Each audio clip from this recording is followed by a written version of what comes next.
There were owls that lived in my backyard. I don't know what kind of owls they were. My children make fun of me now, as they should. But I was busy, right? I was doing this career thing, working hard, had my first kid. I got my job at Canisius.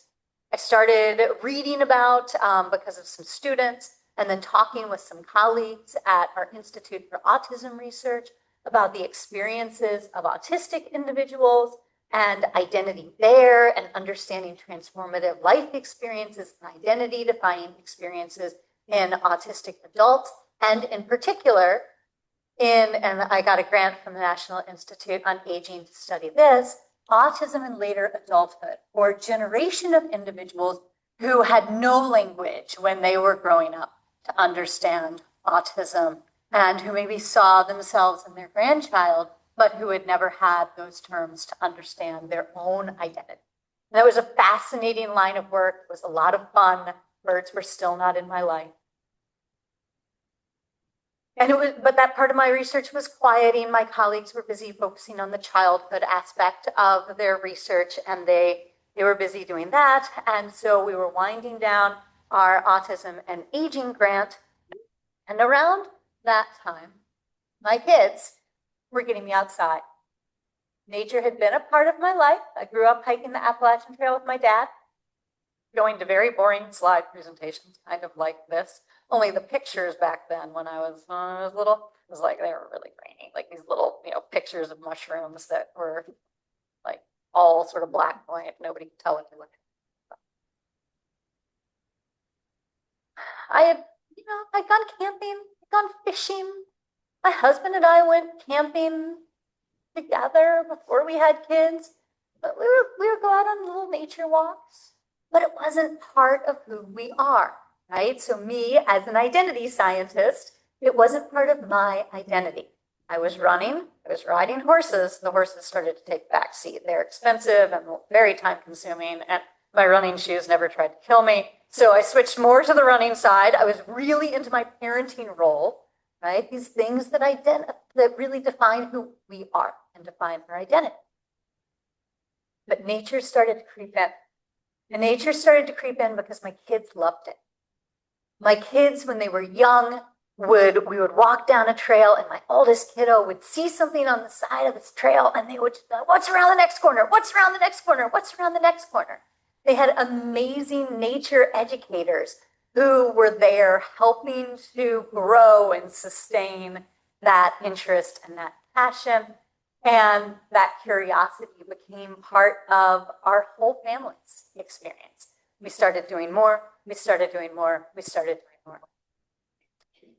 And what we quickly came to realize when my daughter was about 3 was that it wasn't just nature in general for her, it was birds.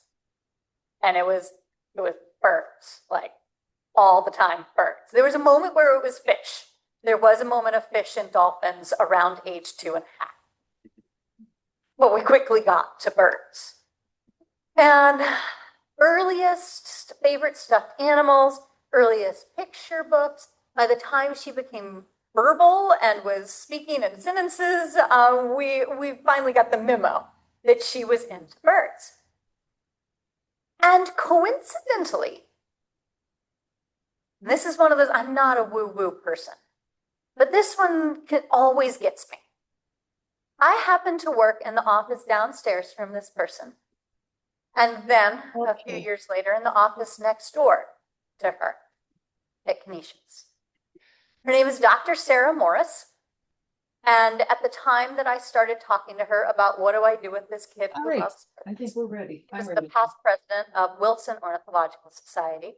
She's now the current president of the American Ornithological Society. So I had this fancy birder ornithologist person just hanging out near me.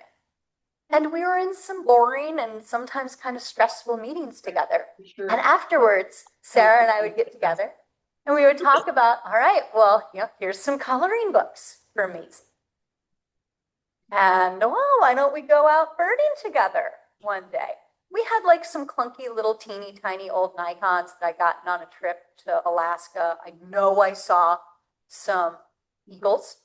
I think I might have seen a willow ptarmigan. Maybe I'll come back and I'll see it again. Here, see it here. But we didn't have it here. My parents had given me their old heavy binoculars to use when I was a kid, and we'd like be out, and we lived in Virginia, so we'd go out to Assateague and Back Bay Wildlife Refuge and places like that just to putter about. But they wore glasses. I wore contact lenses. I thought I wasn't using the binoculars right because they didn't know to change the eyepieces for me. Sarah showed me how to do that. She got us all out birding as a family. And most importantly, she got us out volunteering at Braddock Bay Bird Observatory.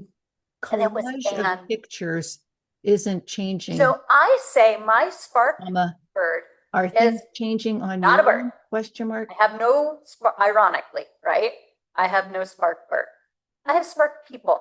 I have my children and I have my friend Sarah, who opened the world of birds to me, and so many other people along the way who gave us so many opportunities and helped us discover and learn about birds. And that was wonderful. It was how we were spending our spare time. We were going out together. We were volunteering. We were, we're moving Phragmites, and we were working, doing Christmas bird counts and stuff like that. And we were spending a lot of time at the banding station. We were spending time at our wildlife rehab center.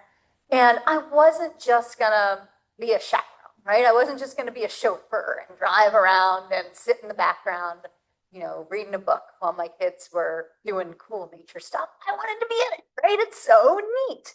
And so I did my bander training class at Braddock Bay, and I got hands on some really cool birds. That's me banding a shrike. How awesome is that? So it was great. But I wanted to do more.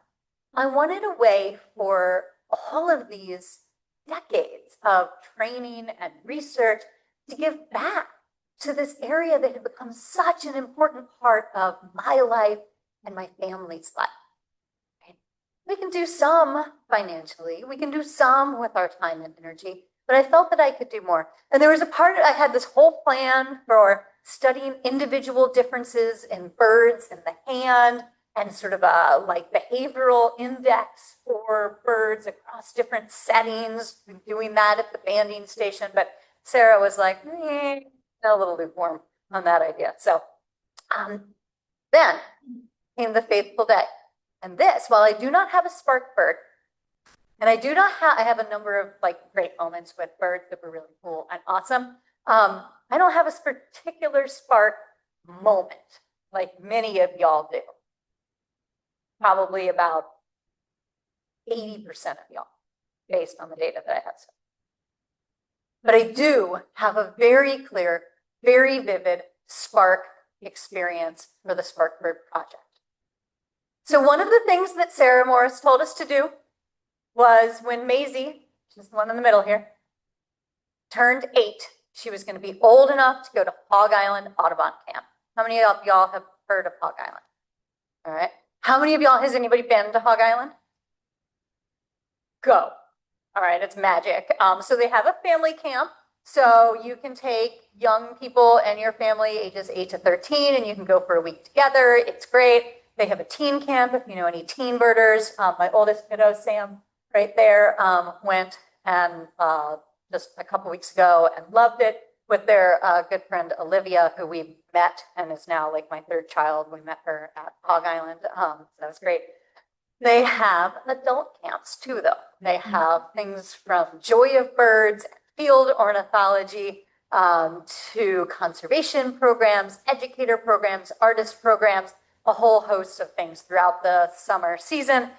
They feed you amazing food. There's a great team of volunteers who stay in these lovely little houses and cottages on this small island off the coast of Maine. And they take you on the puffin boat to see the puffins at Eastern Egg Rock, and it's so fantastic. So I'm waiting for the puffin boat, right about there.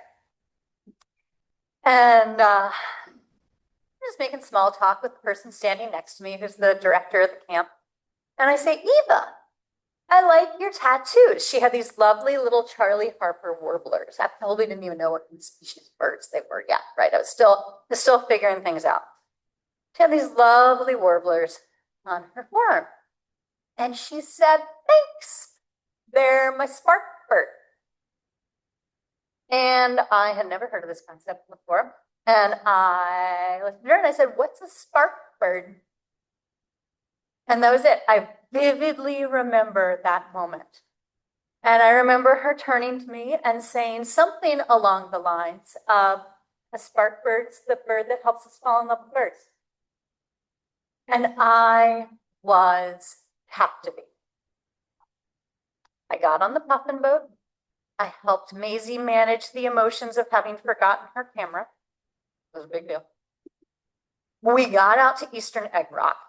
There were more puffins on Eastern Egg Rock than Steve Kress, the guy who brought the puffins back to Maine over 50 years ago. He was on the boat with us because his kid was doing family camp with us. It was so cool. He was like a kid at Christmas. It was a magnificent day, and it was a magnificent week. But in the back of my mind, that whole time, was the concept of spark birds. And I went home, and I, dutifully academic that I am, I got on Google Scholar. You want to know what I found? Nothing. Yeah. I think there was like one thing from like a citation where somebody used the word spark bird. And so I went to the broader internet and I found a couple of podcasts, right? I think it was This American Life did an episode that had like one spark bird story a few years back. And memoirs. I found some, right? I could read Ken Hoffman's and read Scott Weidensaul's, you know, the big thing. Get theirs. BirdNote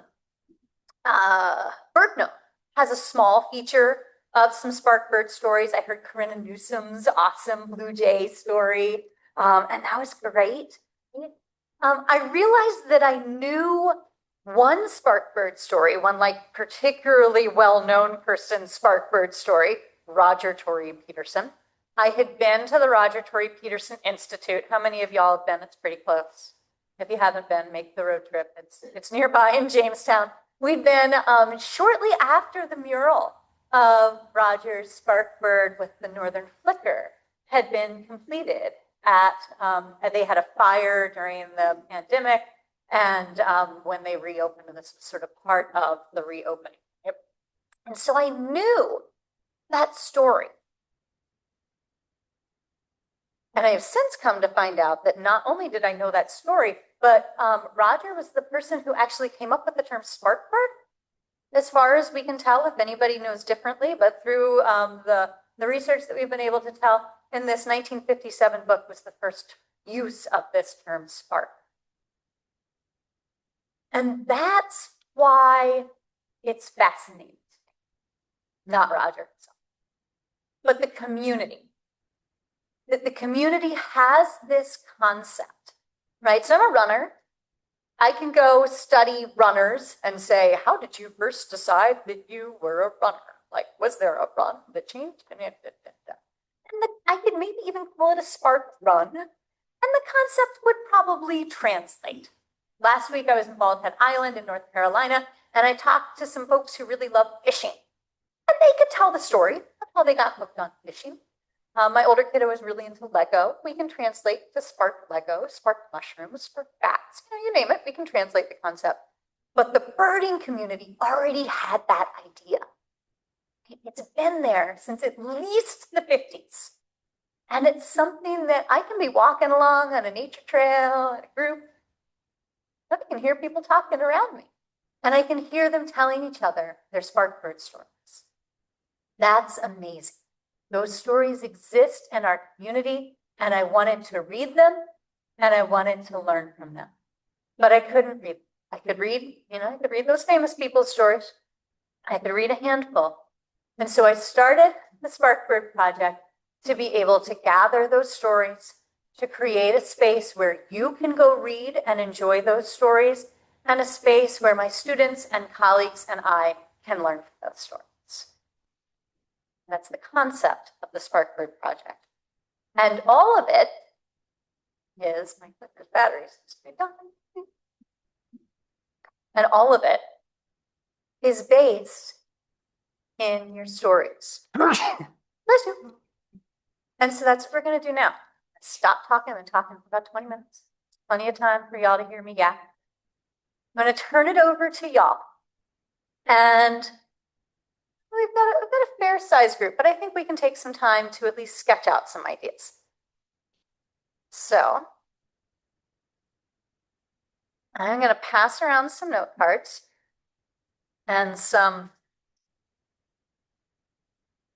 I normally have some really nice art supplies, but my kids seem to have helped clean the car with maybe a little bit too much enthusiasm. And my car art supplies are not there right now. So we'll do our best.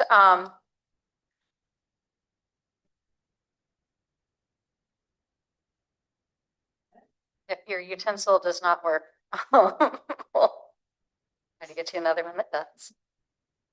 All right, so what we're going to do is we are going to take a few moments and engage with what I call retrospective nature journaling.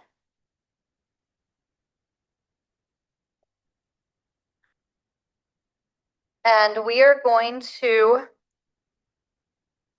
write and or illustrate our Sparkbird stories. Okay, we have some more in the back. All right, I got 2 more.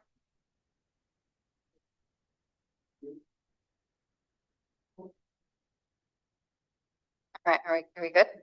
All right, well, yeah, I normally have this beautiful array of art supplies that I've stolen from my children, and I don't know, they must have gone inside the house after the last road trip.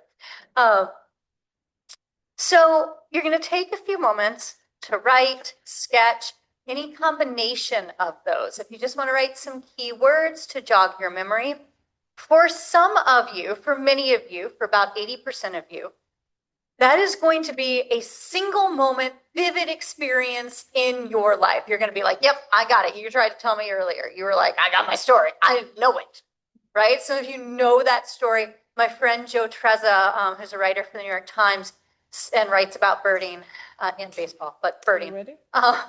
He says that his Sparkbird, he remembers his Sparkbird not like it was yesterday, but more vividly than he remembers yesterday, right? So for some of y'all, it's going to be very, very vivid. Maybe just jot down some keywords or make a sketch. When we do retrospective nature journaling, this is a great tool on a day like today where you don't want to necessarily go outside because, but instead you can walk yourself back in time, think of favorite moments in nature, and engage in that process, which again is like a whole nother talk and workshop that we could do sometime. For about 20% of you, though, it's not going to be a bird. Maybe it's a very vivid memory of a book. I was just emailing with someone who has a friend who wasn't sure if his story counted or not because it was a fascination with words and language around birds, right? Every single variation in how you got to be interested in birds counts. Maybe you are new in birding and you're still sort of in the middle of that spark journey. That's fine.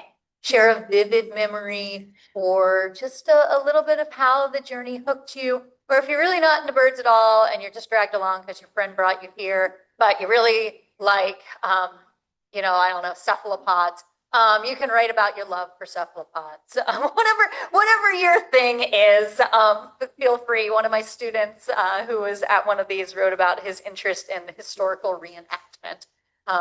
When I did this down in tropical Audubon, I take students down to the Everglades. It's part of that. And you can see some of the prompts and questions.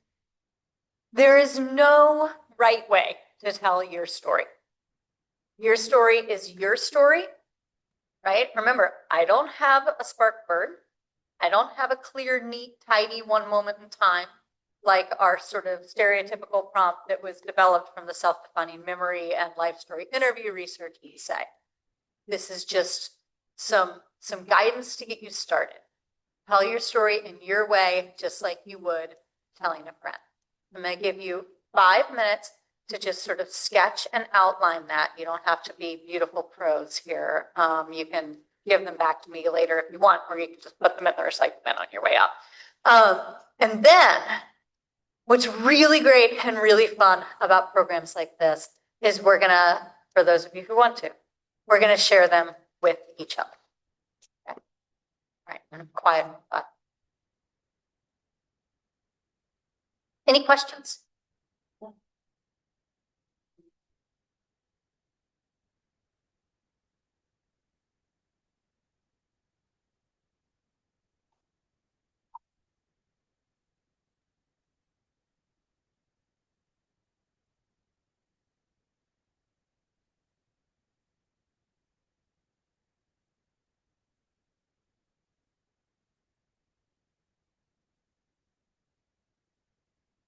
It's okay that I'm drawing a diagram and stuff. You going to 9? Huh? 9. We're going to 9. You go, well, you could, yeah. Like typically 45 minutes to an hour is what we Sure. go for, but longer is fine. Yeah.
Did people at home put this in their comments?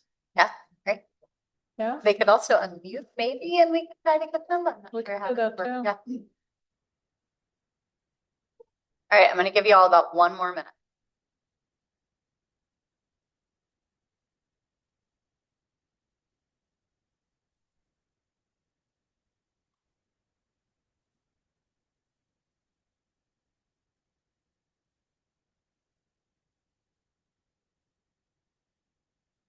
Here.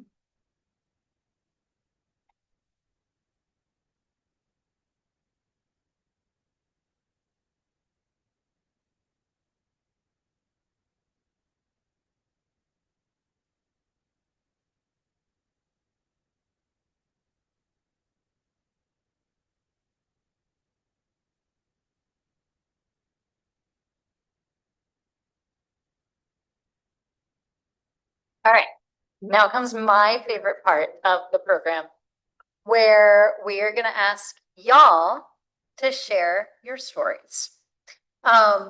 Looking at our time and the time that we have, we're gonna try to keep our stories short, maybe about a minute or two. Just a quick overview of your Sparkbird story. Again, doesn't have to be a bird, right? Whatever your story is. And we'll go around. If you are not interested in sharing your story, you know, that's not your thing.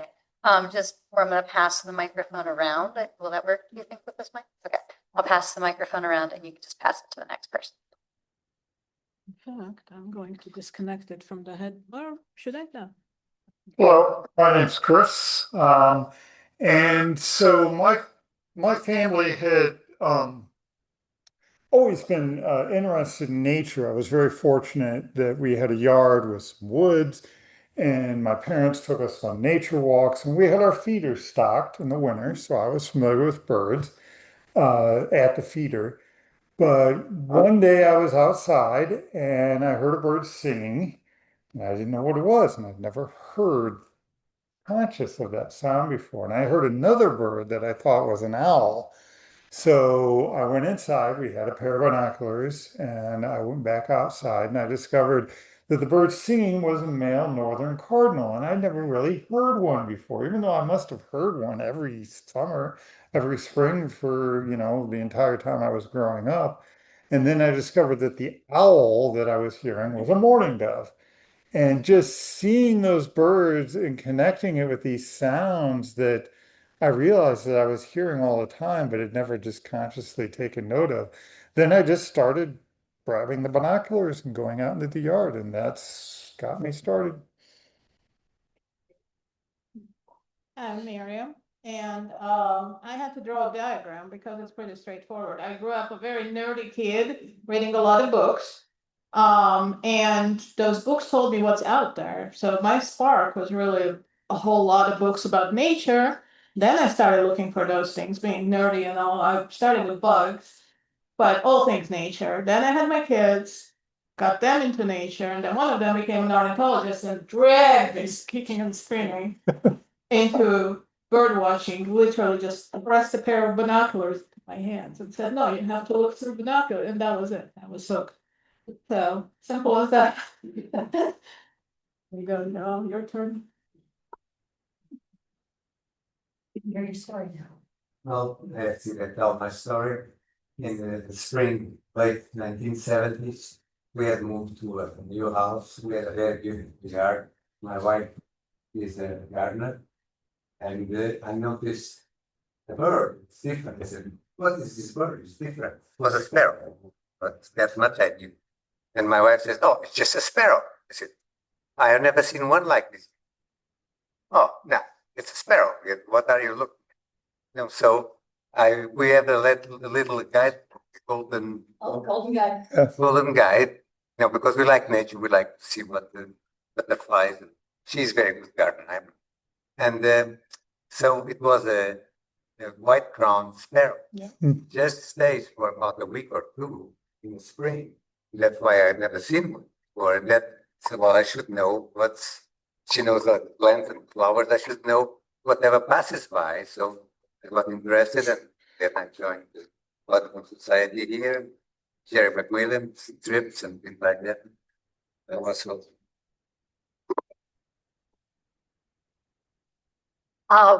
My name's Carol. We moved here to Erie from Missouri and had bought some property and eventually built a house on some wooded property in Green Township. And I always noticed the birds. But this was when I was young with children, but started making a plan. Someday when I have time, I'm going to go to those Audubon meetings and I'm going to find out what all these birds are that I'm seeing here. I mean, I had a bird chart and I'd always look it up and see, but I wanted to know more. So years pass, get a divorce, sell the property, move into more in town, and to fulfill that birding need, I started coming out here. And one day I was driving around and I saw a group of people on the roadside and they had binoculars and cameras and telescopes. And I'm like, oh my goodness, what's happening? And so I got out and they were like all birding people I've learned, very welcoming. And Jimmy said, here, look through the telescope. And they were looking at the great horned owl's nest that I'm sure we all remember that was close by the road. And with babies, with these fuzzy babies. And I had never looked through a telescope. It was just amazing. And yeah, so that's fun.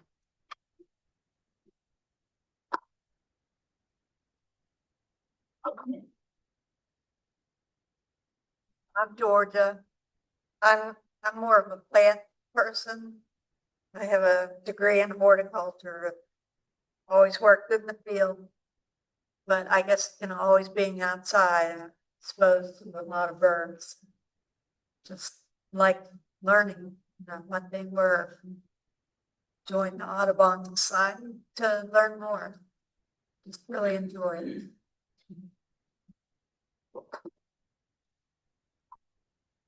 My name is Cindy and I have no bird experience, but this summer, in the month of June, we have a small birdhouse with very small opening. And there was a little brown bird, and I don't know what kind it was, but I noticed that they took residence there. And then a few days later, I heard a lot of chirping, so I was just very interested in what was going on and stuff. But I never saw those little birds come out. But I did enjoy hearing them and just seeing a mother bird go in and out by the hole.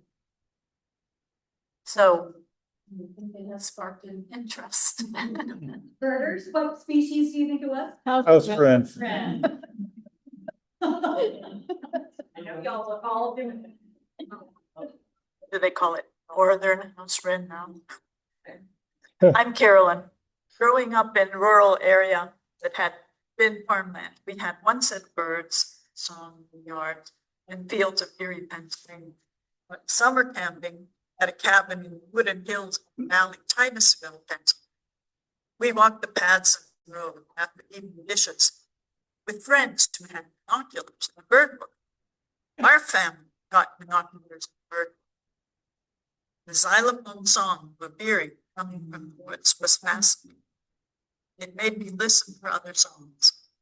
When at home, I heard and learned drink your tea from an Eastern towhee. It sparked my desire to learn more bird song, even for birds hidden from my view. I'm Julie, and I think ever since I was a kid, I've liked birds and all nature. My kids even call me Nature Julie, just to tease me. But it started when I was younger. I just read what I wrote. I caught the spark in elementary school. I still have the book, but can't recall the title and author. It's in a box somewhere because we've moved a couple times. But I remember reading the story about the robin who came home in a Christmas tree. That was such an exciting idea to me, and once the better weather arrived, to see a real robin, always easy to find pulling worms from my lawn in Jamestown, New York.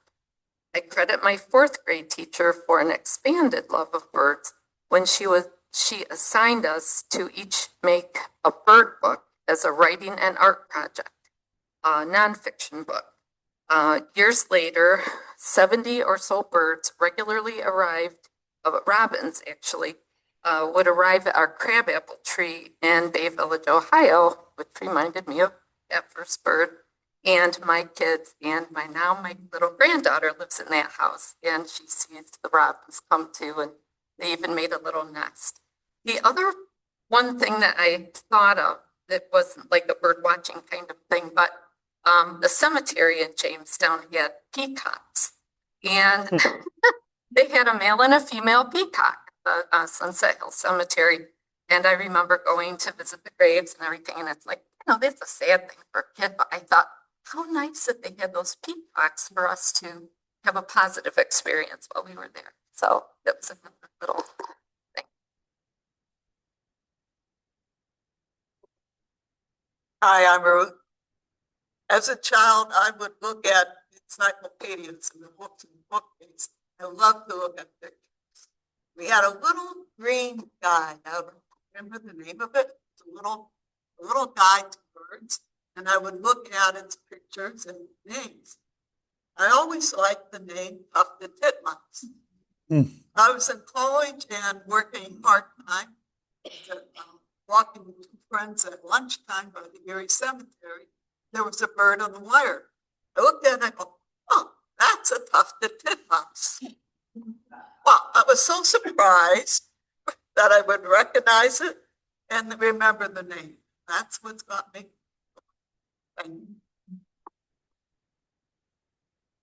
Hi, I'm Liz. I have been loving nature and being outdoors my whole life. So it's been a very important part of my life.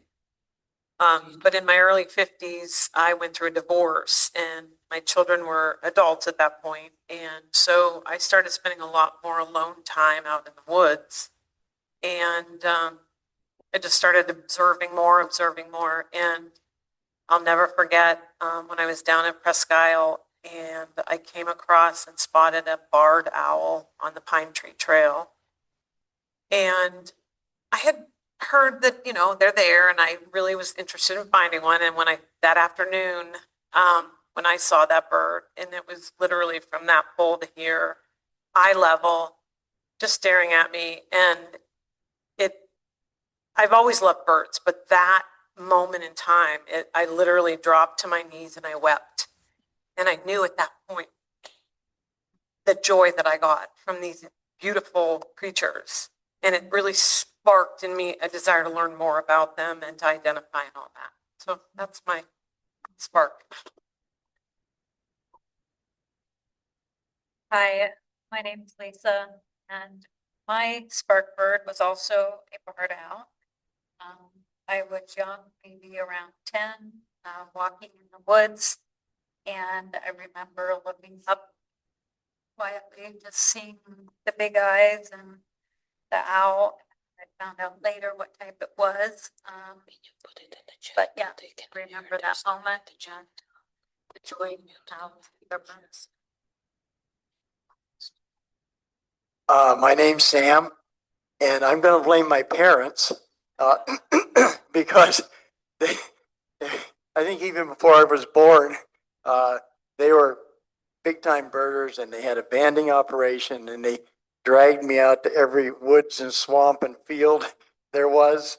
And so I never really had a quote spark bird, but I just, as I grew up, started to love birds. It's been my whole life. I don't know where I'd be without birds, to be honest. Yeah, it's like, okay, it's birds. And that's about it.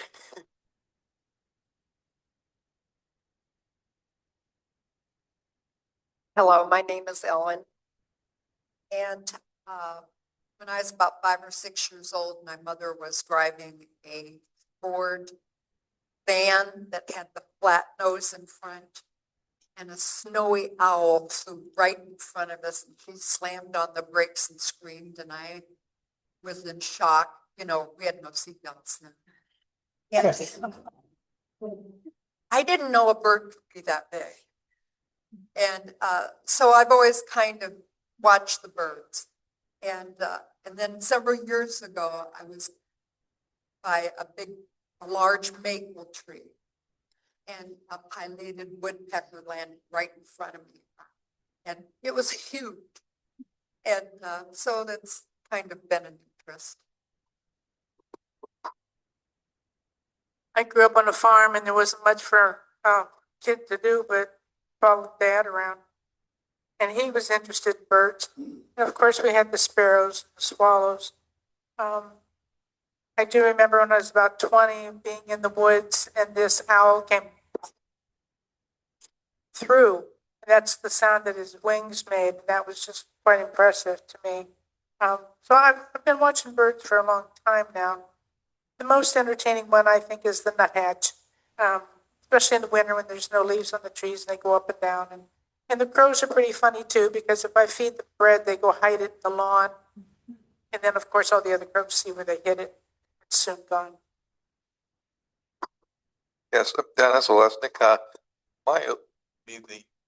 went down Pymatuning just to see the eagles, so the eagles are back in Erie, that's I don't know if you know how long ago that was, but there was a nest in Pymatuning, you could go down there with the long scope binoculars and see it, and now that they really rebounded, and I think that was the spark, something almost distinct, and it comes back, and you got to go to different places to find it. There was local. It was pretty neat. So you could, and if you track them, like you go down there and you see them pick up fish and stuff like that.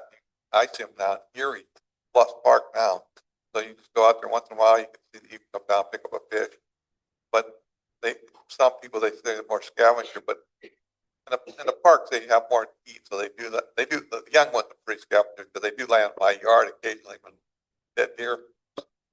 The young one, but that's what was my inspiration. Thank you.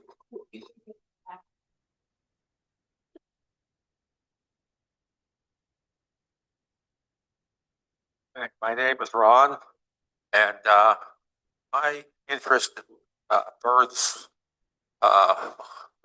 actually started when I was a child. My mother was a birder. We lived in a city, and she was I guess you could call her an urban birder.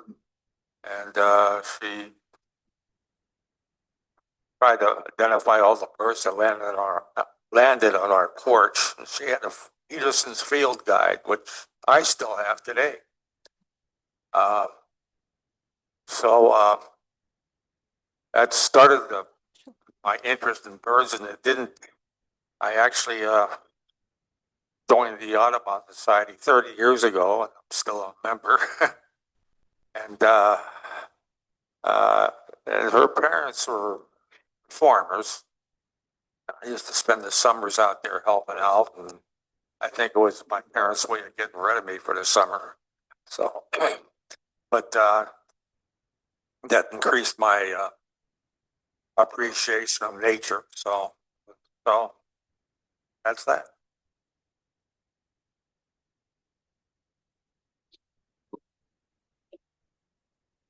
Hello, my name is Laura. As long as I can remember, I've watched birds. My parents watched birds. Grew up in the middle of Pennsylvania. But my mom tells the story that at the age of 4, I identified a snowy owl outside my window. The problem with that is it's not the environment for a snowy owl. But at age 86, she's still sticking to this story. And I vividly remember evening grosbeaks. Used to have them, just flocks of hundreds of them. But I also remember would have been May 16th, 1997. I saw my first red-headed woodpecker. And honestly, that's probably when I started keeping track of things. But to bring this whole thing full circle, when we had the eruption of snowy owls at Presque Isle, that's when I actively started going out and looking for birds. So I'm going to have to say a snowy owl, even though I highly doubt I saw one at age. Hi, my name is Katie. I am part of that 20% where it wasn't an actual bird that was my spark bird. It was my grandmother. She was a big gardener, big birder, and taught me all she knew. I can distinctly remember sitting with her 1970s Audubon Field Guide in the dining room, watching the bird feeder, trying to identify what I could. She was also Southern, and I distinctly to this day can remember learning how to identify a chickadee by its call, because I can hear my grandma and her twang going chickadee, dee, dee, dee, dee. So I usually say that's my spark bird. But as with most teens and young adults, I kind of got away from it. And I have to say that the pandemic really brought me back.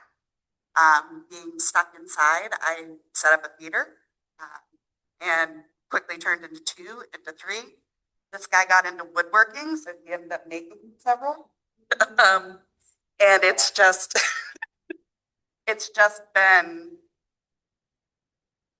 downhill, uphill since then.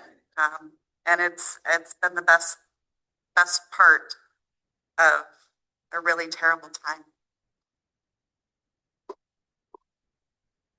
Chris, my attempt at being a supportive husband, not a birder, but I always enjoy a good lecture. So this is, though I've been passively learning, I would have guessed wren. I had that one right. Yeah. It's only because I made a bird feeder or a bird house that had a hole that was too big, and I was told that's not going to work for the house wren, so I had to learn.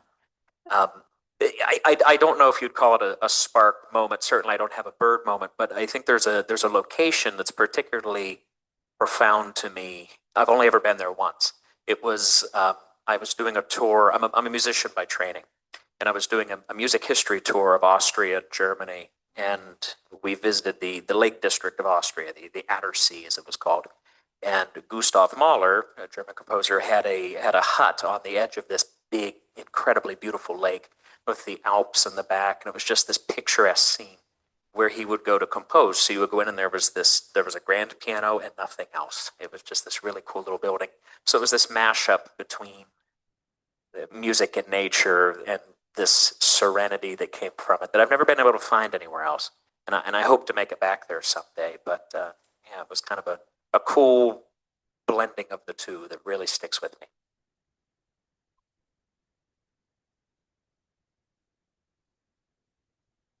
I'm John Schriefer. I remember when I was 6, the first thing I ever built with a saw and a hammer and nails was a birdhouse. And I remember climbing up a tree and hanging it in the tree and looking at it saying, well, that's a cockeyed looking thing. It's got holes all, the seams aren't shut. And I looked around a little bit, and within a few minutes, a bird went right in the hole. A few minutes of hanging in the tree. I couldn't believe my eyes that this happened. It's like two things, not just the bird, but I can build something that actually works. And the bird, I didn't know what it was at the time, but looking back on it, I think it was what we called sputsies at the time. And those are house wren. No, is it house sparrows? House sparrow. But actually, they're still my favorite bird, just to see them. I go to coffee shops and watch them eat bugs out of people's radiators. And yeah, and I still make birdhouses to this day. One for a door prize back then. Thank you all so much for sharing your stories. Do we have anybody online who can unmute or wants to? Okay, cool. All right. So what I hope you notice, and having listened to the stories just of the folks in this room, is no two stories were alike. There were similarities, certainly. You can maybe think about the stories that you heard and see patterns and themes that run across those stories. And that's what I truly, truly, truly love about personality science, is being able to see the huge, beautiful variability in our lives as people, studying that over time and how they change, and looking across data to be able to see themes and patterns and celebrating the individual stories and the individual experiences, and then using those themes and patterns to make meaning, just like our stories make meaning for us in our own lives. We can draw meaning from these stories and build lessons from what we can learn across the common themes and some of the other associated data. And so that's what I want to close out with. So as we have shared our stories and we've learned and connected with each other through our stories, I want to share some of what we are starting to learn. So the findings that I'm going to share with y'all tonight come from the very first peer-reviewed paper for the SparkBird project that is going through its final stages of peer review right now. Hopefully it'll be out in press in the coming days and weeks. And tonight's data come from, we're a little bit over this, but I've been busy hanging out with my kids going birding, so I haven't gotten our most recent stories in. So come from 545 stories from 529 spark birders. And that number is higher because some of y'all had it, some of y'all have multiple stories, right? And so we collect that in our data capture. All of the data are long-term going to be publicly available so that other researchers, other scientists, other creators can learn from, can share, and can create around these stories. And most of these stories are publicly available for y'all to read on our website. We have over 500 stories on the website itself, so that now a future person who learns about spark birds and wants to go read them all has a place to go read them all, and then hopefully learn from them as well. The first finding that I want to share with y'all is the age that those stories happen. So this is not the age of our participants. The age of our participants also ranges very nicely. We have young birders, and we have, I think my oldest participant is 90. But the experiences themselves, this is the age of the experiences themselves. And like many of y'all, the density of those are happening in childhood, right? We have a couple of y'all here, and we had a couple of y'all tonight who maybe would say age 0, right? My daughter's story is I was born loving birds. I don't remember a time I didn't love birds. And when I had the privilege to meet Robin Wall Kimmerer a few years back when she came and spoke at my university, her story about how she got hooked into plants was word for word what my daughter said about birds. And it was like, oh, that just gives me chills. I was born loving plants. And so for some people, they are lucky enough to be born that way, or to be born into families that just bring them to that space so beautifully and so naturally, and what a gift. For others of us, it takes a little bit longer. The modal age right now, the most common age is 8, followed by 10. And so that's that, childhood, that 4th grade experience, right? Getting kids at those young ages. And I mentor our local Young Birder Club. A lot of Young Birder Clubs around the nation start around the age of 10. But we have a lot of kids who are falling in love with birds before the age of 10. And so we need to be able to make sure that we're creating experiences where we can just keep those sparks going, right? Fanning the flames, helping them see, helping them learn and enjoy and love those birds. We have folks who are falling in love with birds in their teen years. The teen years are absolutely very commonly in these stories a time where maybe people who have been interested younger drift away, find other interests, especially in our folks who have the 2 time point stories. They'll talk about being re-sparked maybe in college, certainly in midlife, where it wasn't cool during their teen years. And, the baseball friends weren't going to like them if they were talking about birds. That is changing. And that is really, really, really exciting. I don't know if y'all just saw the recent piece in NPR about the teen birders at World Series of Birds. They had one of them, Otis, is a friend, and he had been masking, he'd been hiding his interest in birds from his friends. And over time, he's come out about his birdingness, and his friends are like, this is kind of cool, Otis. And he's making birding cool. And we're seeing so much of that in our society right now, which is really exciting. College years, absolutely, that spark class, that spark teacher, getting people out, getting them connected, early job experiences for folks in the nature world. We have folks in midlife. How many of y'all know the name Phoebe Snetzinger? If you don't know about Phoebe, I could give you a whole hour about Phoebe. Amazing. Go read her autobiography. There's also a biography of her. She got sparked at the age of 35 when a friend got her to see a Blackburnian warbler. And then she went on from the age of 35. This was back in the late 50s, early 60s. She was a stuck-at-home housewife, miserable, brilliant. But she was confined by what society told her she had to do. So she saw that Blackburnian warbler at the age of 35. She went on to be the first human to see 8,000 8,000 species of birds. 8,000, right? Peter Kaestner recently hit 10,000. Go Peter, he's awesome.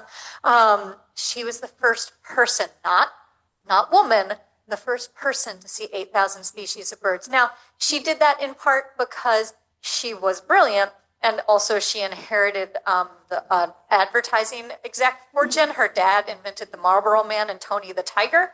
So she had the means to go see those 8,000 species, but she also worked really hard and studied really hard, and is just a fascinating human. And I can't recommend reading about her highly enough. So when we think about when these moments happen, they don't always happen in childhood, and they can happen at any point. Right, Amy Tan, if y'all have read Amy Tan or seen Amy Tan's book, Backyard Bird Chronicles, she was sparked in her mid-60s. We have folks who have been sparked in retirement, and somebody who was sparked in their late 70s. The sparks can happen at any point in the lifespan. My colleague Eric Wing up at University of Toronto has research that shows how valuable these birding experiences are for our cognitive health, right? Going back to my interest in later adulthood. There's so much potential there. And we need to make sure that we are creating opportunities for these sparks at any point in the lifespan, and then doing things like y'all are doing, helping folks connect over them. A lot of our spark bird experiences are in recent years, right? We know this. There's this huge influx of new birders. The pandemic, some of y'all talked about the pandemic, absolutely played a part in that, as has technology. And not just technology like Merlin, right? Certainly that has been an access point for lots of folks, but technology like social media, people making it cool, people making it interesting, people creating opportunities where people know how to connect more and learn more. So technology is really helping the birding community grow in a way that parallels other time periods of growth, like in the 70s when more like the ABA and other community organizations were in a period of growth, like in the 40s when we saw the publication of the first field guide by Peterson that really created more access to bird knowledge. We're in another one of those periods of growth right now, and so that's really exciting. Yeah. Yeah, how many of y'all have Merlin? Yeah. Merlin, if you don't have the Merlin app, download it. Don't always trust it. I stood underneath a chipping sparrow this spring and watched Merlin call it a worm-eating warbler. But you know, but it's a great tool. It's a great entry point, and a great way to learn. And that's certainly part of this spike of recent years. Yeah. This recent interest. So this is of the almost 600 stories that we have, when they happened. And so we have one story that happened over 80 years ago. And then we have a lot of people's stories that have happened in the past 5 years. And that's that pandemic and technology effect.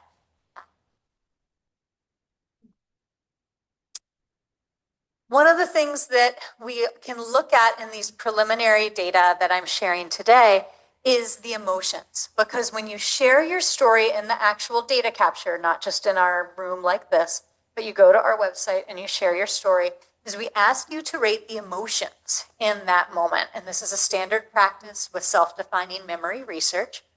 And these stories are incredibly positive. They are vivid. They are stories very often of joy. They are important. They have emotions like surprise and interest. They are often stories of pride. I figured out what that bird, I knew that there was a tufted titmouse. Yeah, I can do it, and I'm going to go do it again, right? These moments of mastery. But they also have, for some of our spark birders, they are experiences of challenge. They are moving through a divorce. They are moving through health challenges. My own personal story with birds is suffused with caregiving. I was my dad's hospice caregiver, and grief. And visiting with a family of great horned owls was an incredibly important part of my own journey through those emotions and experiences. Excuse me. And birding itself has been something that I've moved through in my journey as I come to be living with chronic pain. for likely the rest of my life. And so that's an important part of that experience that is also a piece of my journey. And we see that importance in some of these stories as well. So that's what these sort of pretty pictures are showing, the density of those emotions as people rate them and how common they are. And that speaks to a growing body of research and social science on the benefits of birding, from those cognitive benefits that I mentioned from Eric Wing to mental health and emotional benefits, being outside in nature, the benefits of being in nature, the noticing, the mindfulness that can come with birding, to the social benefits and the cultural benefits of coming together and being in community with each other, to just the pure joy of great moments in birding. And if you want to learn more about that, the Birdability organization has a really great literature review on their website. Most common sparks, I heard the northern cardinal today. I did not hear a great blue heron today, which is a little surprising. But they are the second most common spark bird. But spark people far outstrip all the birds. They are the most common.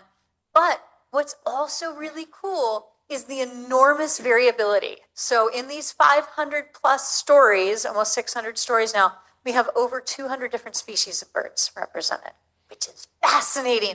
And movies, and books, and carvings, and words, and all of these different ways and different entry points to birds.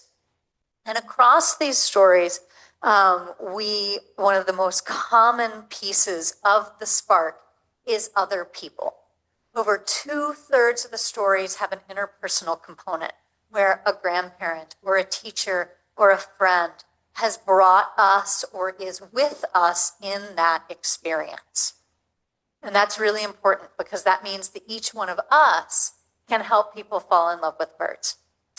Other common themes that we've seen in the preliminary data, and my students are hard at work continuing, well, not right now, it's summertime, we're all taking a little break, but they will be back hard at work in about 6 weeks, looking at these themes as well as other themes of growth and connection. One of the really key pieces is resources, travel, and then coming back home and noticing the birds around us in a new way, right? We see something really, really cool when we're someplace else, and now we want to come back and see what's around us.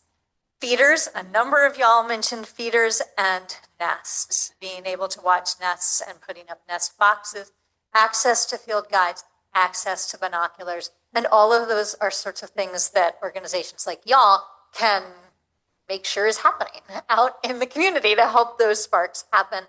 The community itself and these connections with each other, discovering that, oh my gosh, there are other people who like birds. That's amazing, is a really key piece of some of these stories. That group of folks who were looking at that owl and, oh, this is a thing that I can do. That's wonderful. And then, of course, the connection to nature itself. And so why is this important? This is one of the questions that some of my colleagues in my traditional discipline research will ask me. And why birders? We are in this huge period of growth. We know the millions of people who are globally engaging with birds. We are in a huge period of growth for the birding industry. It has a huge financial impact, so all of that is great. All right, so we want to understand it for financial reasons, et cetera, but most importantly, we want to understand it for the birds. It is no surprise to any of y'all that our birds are in peril and that our species are in great decline, right? We've got the Plover Festival starting up tomorrow, right? And so we know that there are species at risk. We know that there are things that we can do as people to help those birds. You were talking about the bald eagles, right? Like there's a great story of the ways that human behavior was affecting decline in a population, and human behavior helped create the change for that. And so if we can understand the themes and connect people with the stories of falling in love with birds, we can know how to go out and make more birders and help more people fall in love with birds. So that's where we are, and that's the work ahead. We're closing in on 600 stories, hoping to be at 1,000 stories by the end of the year. Fingers crossed, y'all can help us get there. Go to our website. It's been on every slide. There's stuff on the back table as well. And share your story there. It's very simple. You can use your note card as a starting point and write it out. You can do a voice memo. The youth like to do voice memos and dump their stories that way. If you have it written someplace else, you can put a link to it.